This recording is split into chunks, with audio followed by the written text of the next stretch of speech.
Thank you for inviting me to talk here about a bit different topic, lifestyle intervention in pregnancy. As you see from my affiliation, Institute of Sports Science in Graz, lifestyle for me is for a large part about physical activity. Just as a conflict of interest, possibly, to say this. So how do I get to the next one?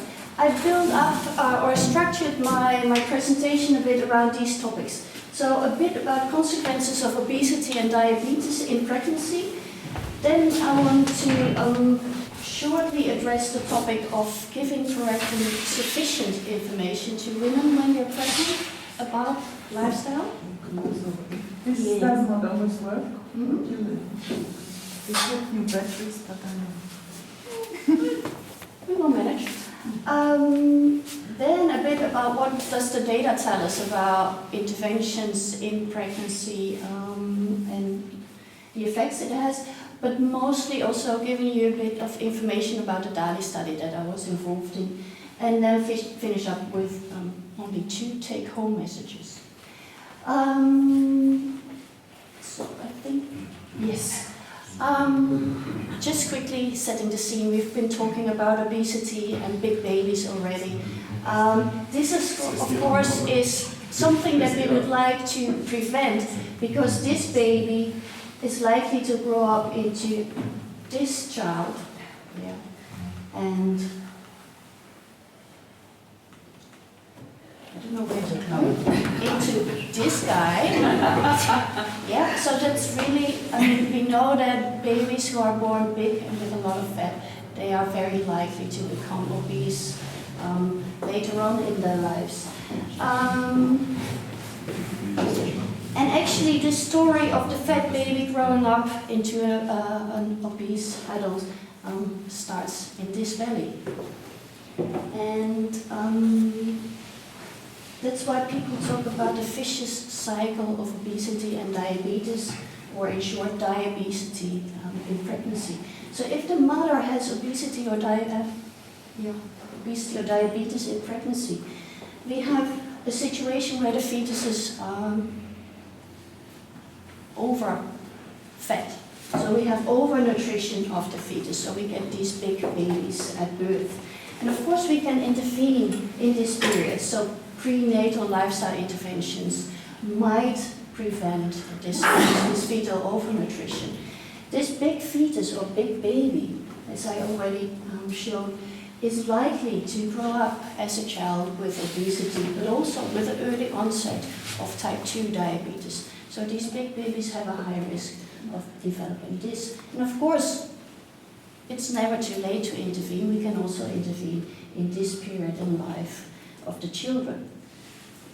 These children will grow up, become adult, with a higher risk of having obesity, type 2 diabetes, or the metabolic syndrome.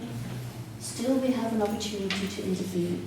And if this baby was female, what we want to really prevent is that she will become the next generation of women with obesity or diabetes in pregnancy.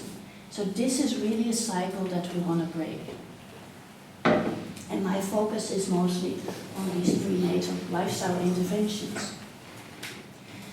If we look at the women themselves, it's not only having an impact on the babies, but also on the women. So this is what we often see if we look at weight development of women. Of course they gain weight.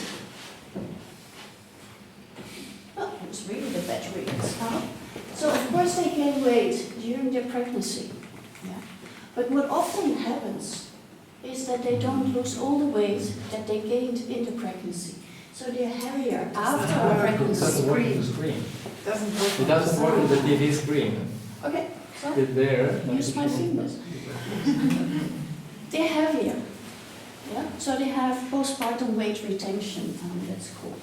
And of course for the weight development of the women, that's not good, and we know that a higher weight is increasing the risk of chronic diseases. If this woman has a second pregnancy, she enters the second pregnancy with a higher BMI. So this is not good news for the second baby of this woman.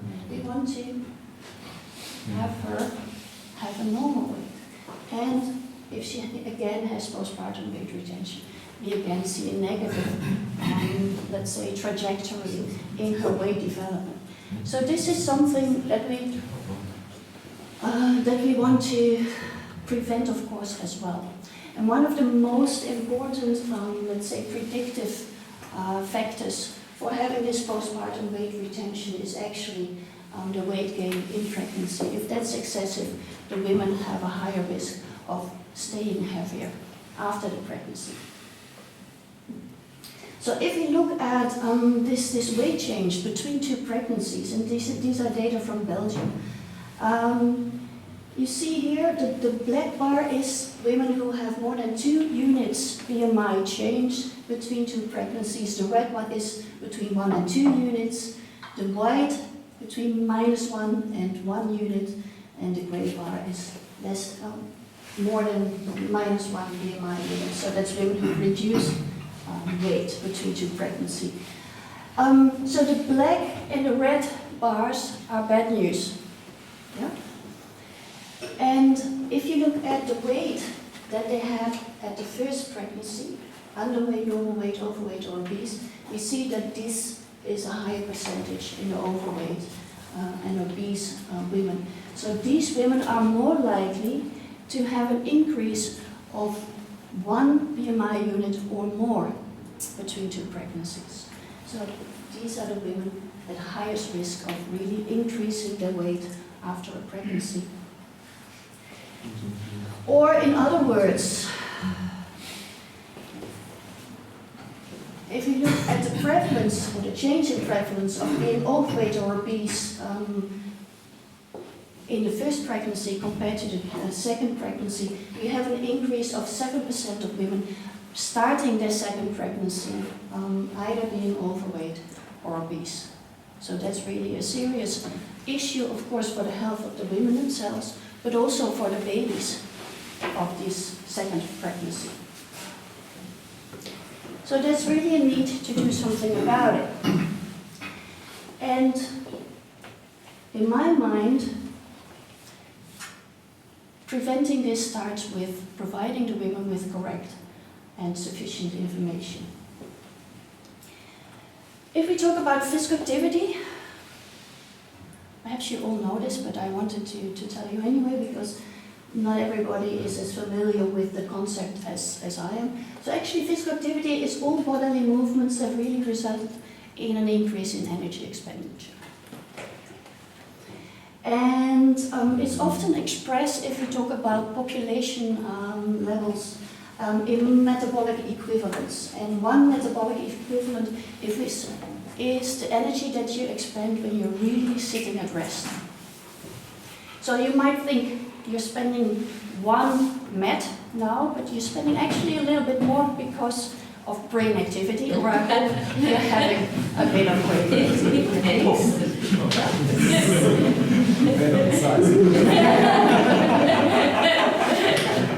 Good.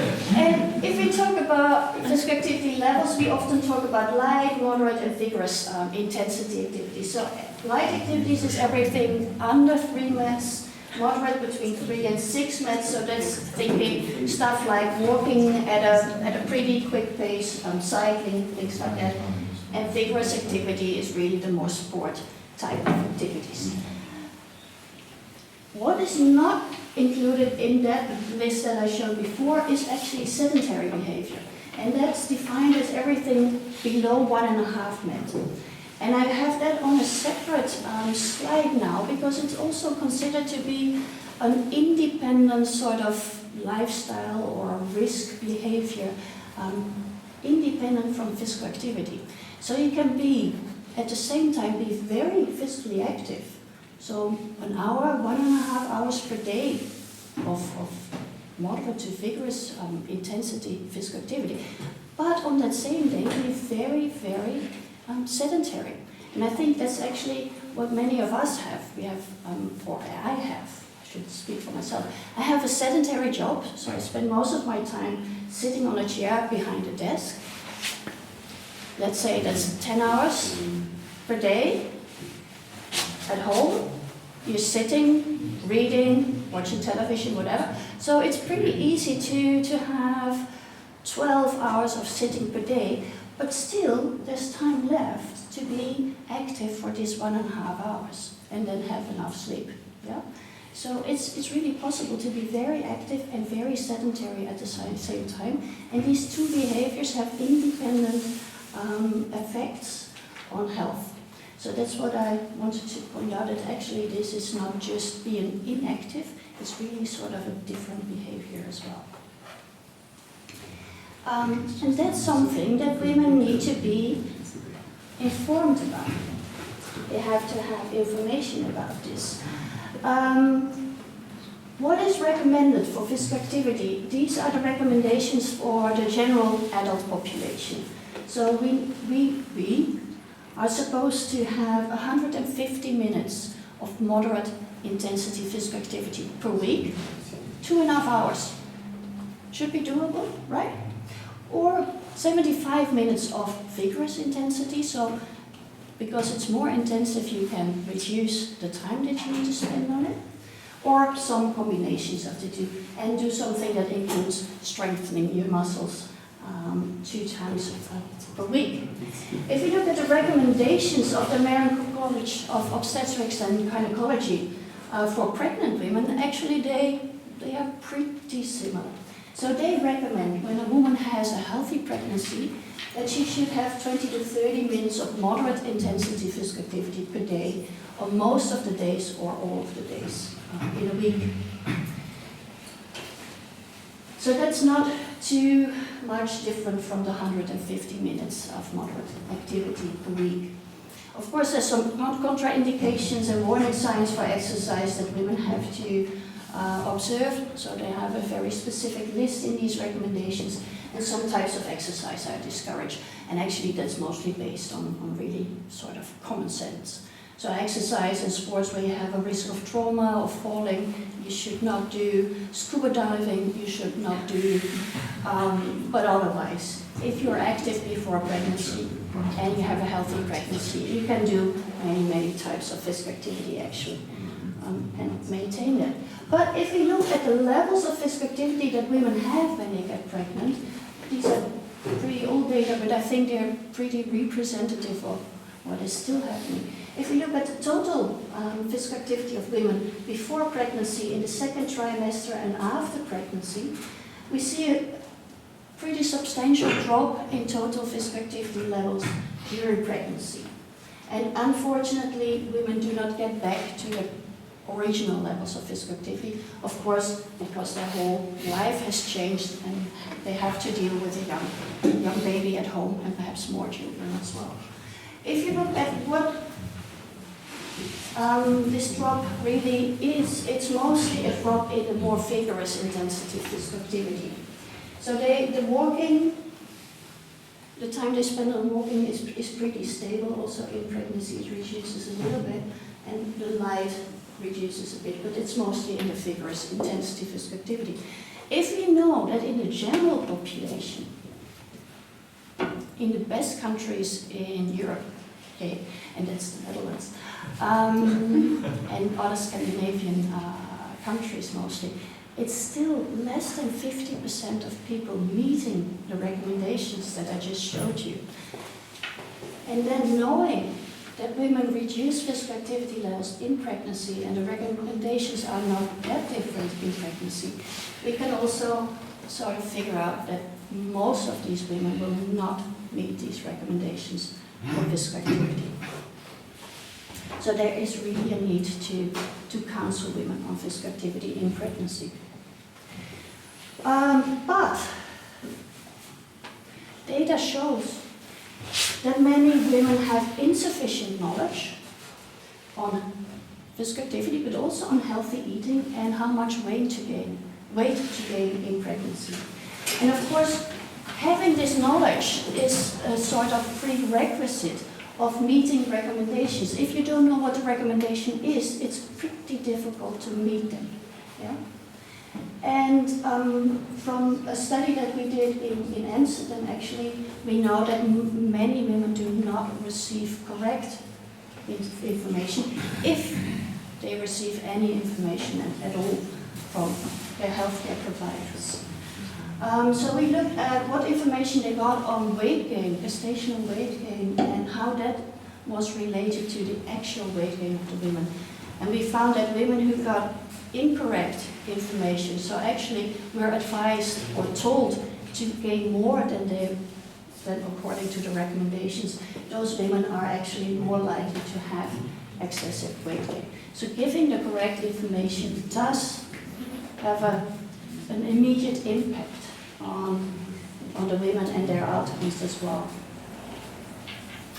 But very specific advice on healthy eating and physical activity is only rarely provided. So that's a study or 2 studies from Australia. So it's pretty easy to say, oh, you should eat healthy, you should move a bit more. That's of course easy said, but it's too general a message. Yeah? What is healthy eating? How can I move more? And perhaps I have some concerns and I have some questions about this that I want to address. So just very general advice doesn't help. It needs to be more specific. And so that's only rarely provided. And healthcare providers have many barriers for providing advice on lifestyle, mostly because of lack of time. I'm not a clinician. Many of you are, so that's something that's part of your daily life, I guess. This lack of time, lack of resources often are mentioned for not providing healthcare advice, but also lack of training. So many people said, healthcare providers said, they don't feel confident about counseling women on lifestyle. They don't feel they have the skills to do it. So this is actually perhaps a topic that we could discuss in the afternoon as well. So how feasible, if we know that I will show you the data in a minute about lifestyle interventions and what they can achieve. But knowing this, how can we really make them part of routine care of pregnant women? I think we need to train healthcare providers and give them a budget. So it should at least be, refundable, the time that they spend on giving lifestyle interventions or counseling.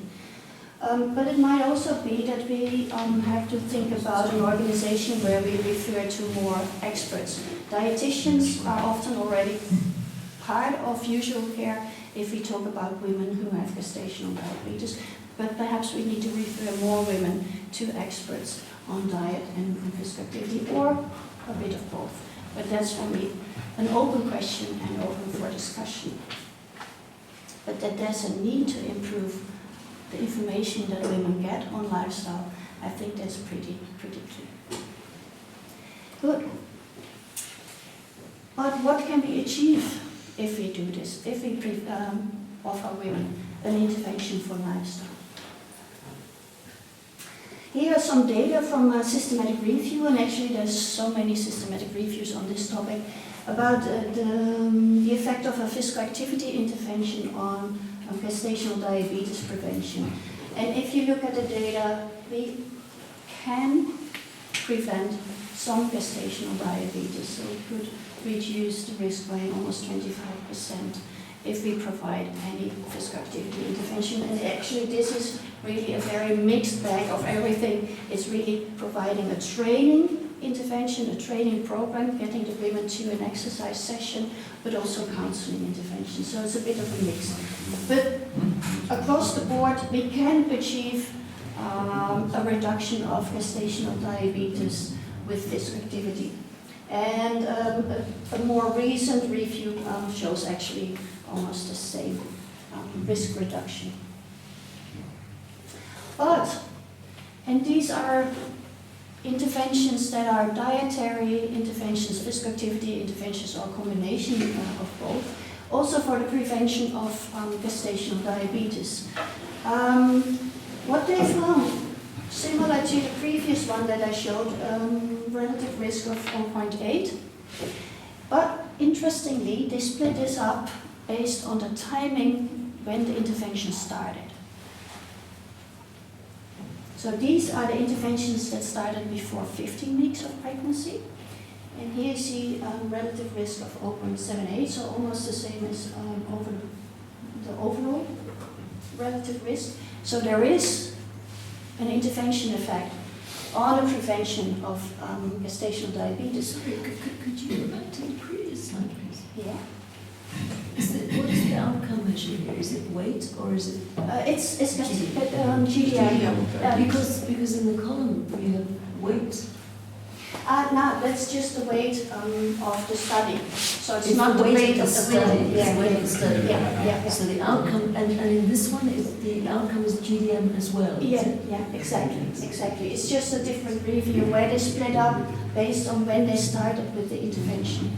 So you can see effective interventions if you start before 15 weeks, but here, relative risk of actually 1, so no effect at all if you start after 15 weeks. And I think for me that's a very important point. If we want to do something at least if we're talking about prevention of gestational diabetes, we need to start as early as possible in pregnancy. And I know this is not always possible depending on the setup that you have in your care or in your practice. Good.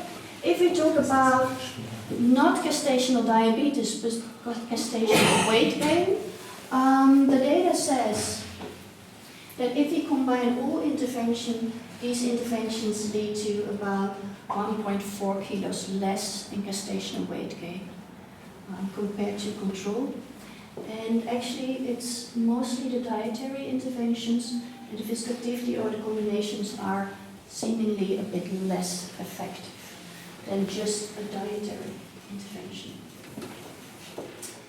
So that is what systematic reviews tell us at the moment.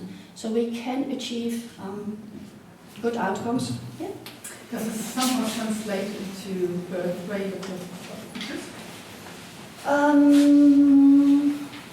I think they don't find, if you combine it all, a reduction or a change in birth weight in these interventions, no.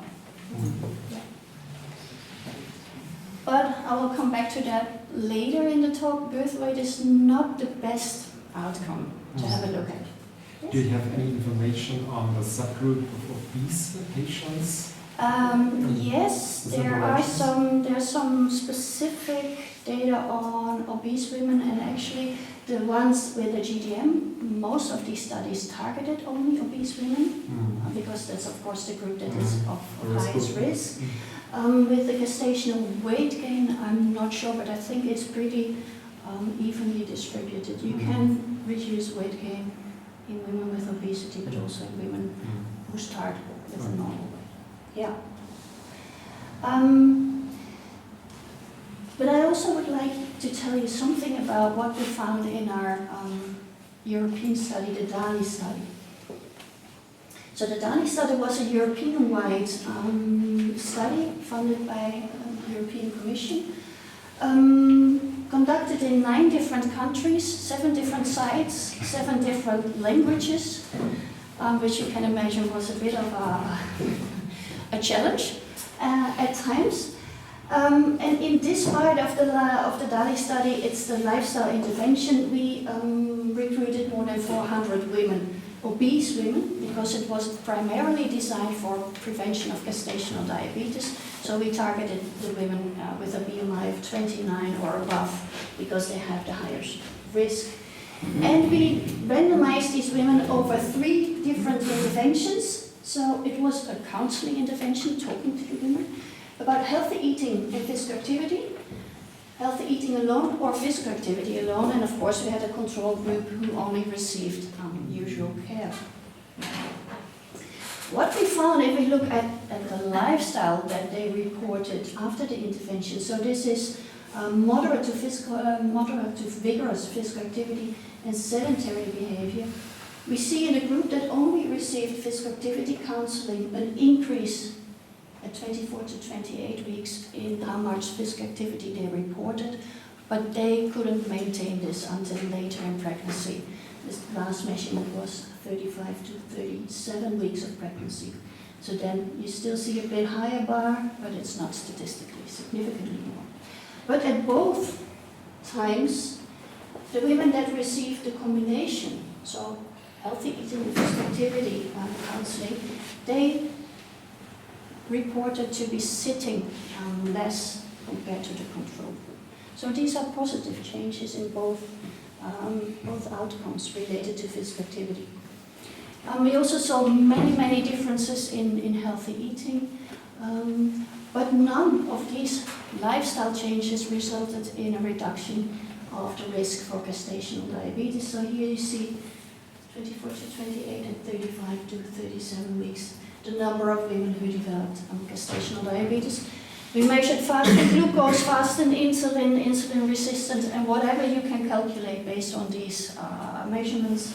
We don't see any differences in any of the metabolic outcomes in these women. If we look at the weight gain of the women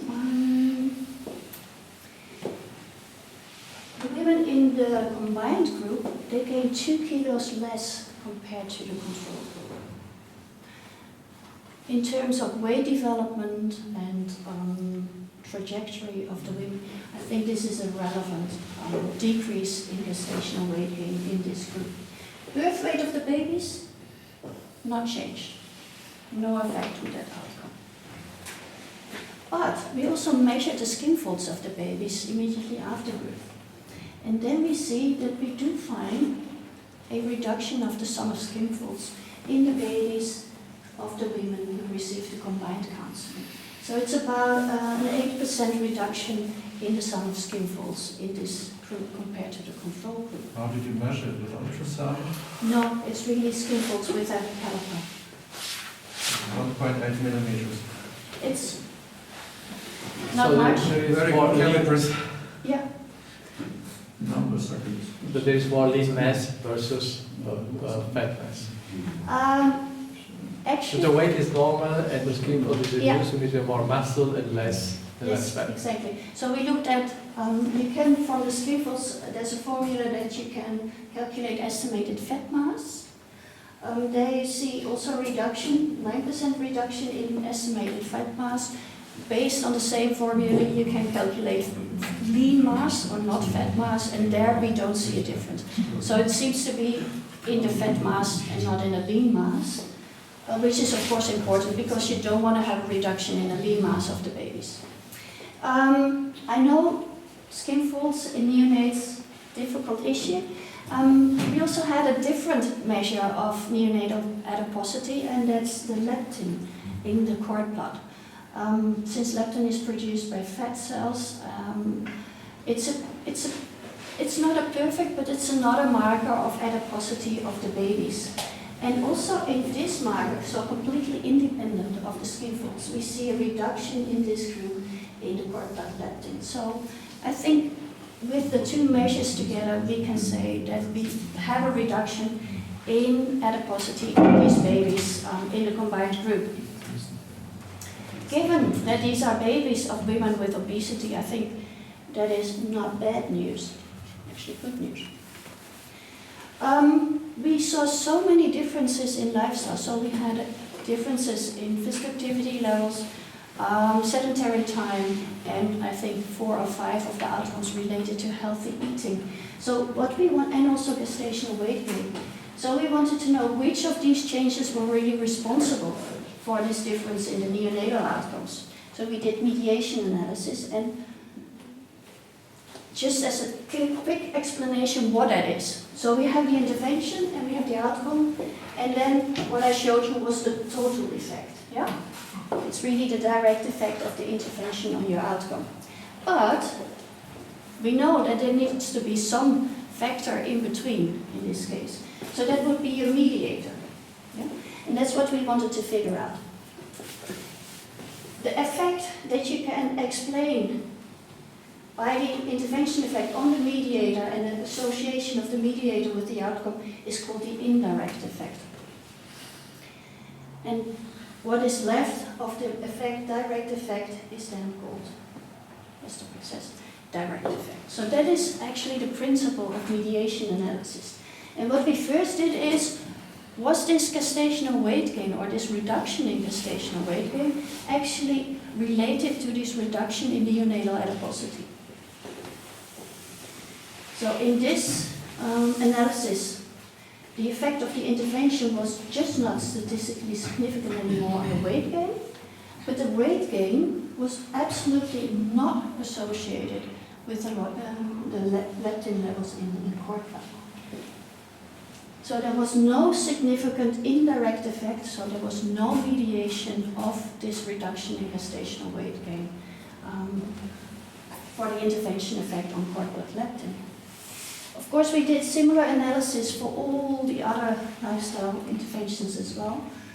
And what we found that, as I showed you already, that the intervention had a reduction or reduced sedentary time, but this sedentary time of the women was actually related to the cord blood leptin levels. So the more the women sit, the higher the leptin levels of their babies.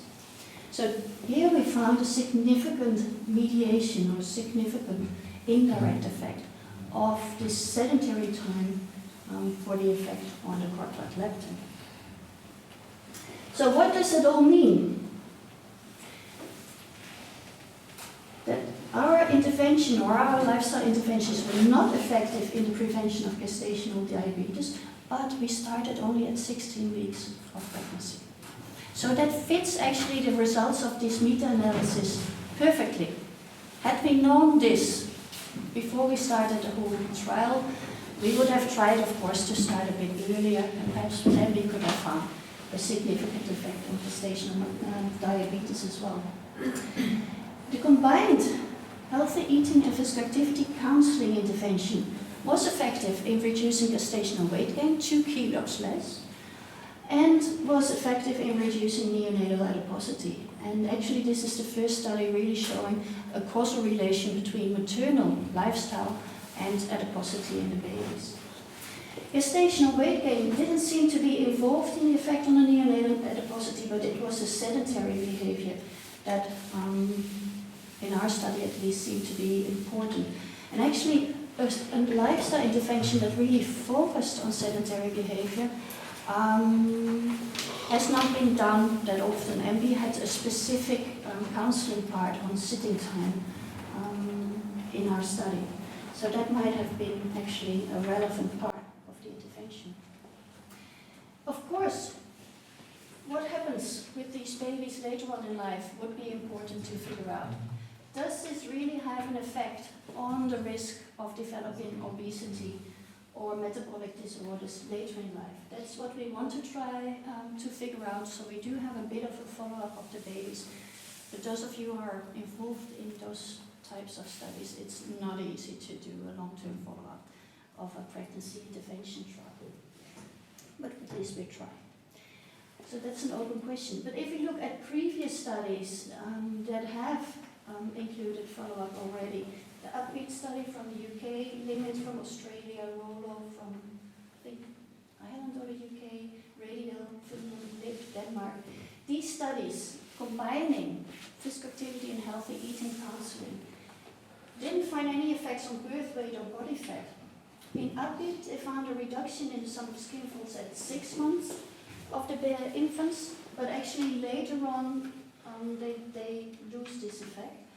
And the other studies actually don't find anything about percentage of body fat in the follow-up of their children. There's one study which was an exercise intervention from New Zealand. There they had a reduction in birth weight and no change in body fat. And actually there they find at 7 years of age that these children have a higher percentage of body fat. It's pretty recently published, less than a year ago. So this would be bad news if that is what we are achieving longer term. So we really need more follow-up of the children of our intervention studies in pregnancy to figure out when are we doing good and when are we doing harm. And there's a very small study that looked at exercising women and non-exercising women in pregnancy, where there was both a reduction in birth weight and in percentage body fat at birth.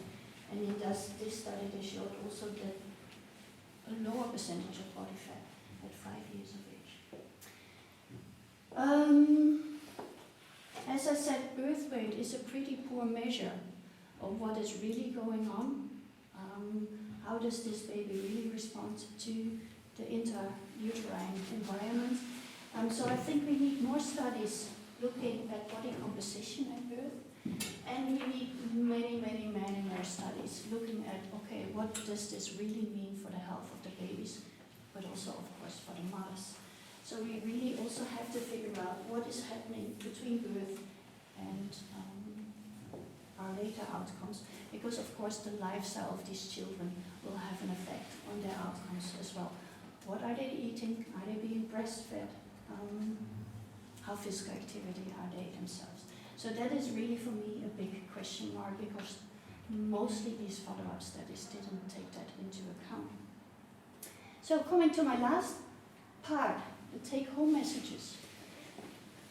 I think with an intervention we can reduce gestational weight gain, and that is a positive message for the women, and I think it will have a positive effect on the weight development of the women on longer term. We can prevent gestational diabetes, but only if we start early enough. So I think that physical activity and healthy eating counseling should be part of routine healthcare, actually for all women in pregnancy, and it needs to start as early as possible in pregnancy. How we organize this? Big question mark. And my second take-home is sit less, and I think that is a very simple and easy message to convey to the women, and I think almost every healthcare provider should be able to manage this message. So with that, I would like to, I think it's a coffee break, so that's a very good opportunity to break up your own sitting time and to have a bit of standing walking activity. Thank you very much.